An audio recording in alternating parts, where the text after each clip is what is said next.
It was more than a study of the Constitution or the Supreme Court.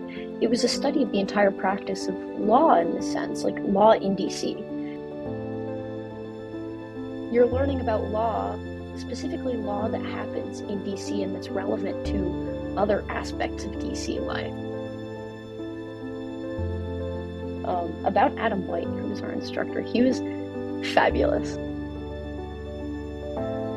He was funny, he was smart, he was always pushing us to ask questions, but you could tell he was also really willing to learn, and to learn with us, and that he didn't have all the answers.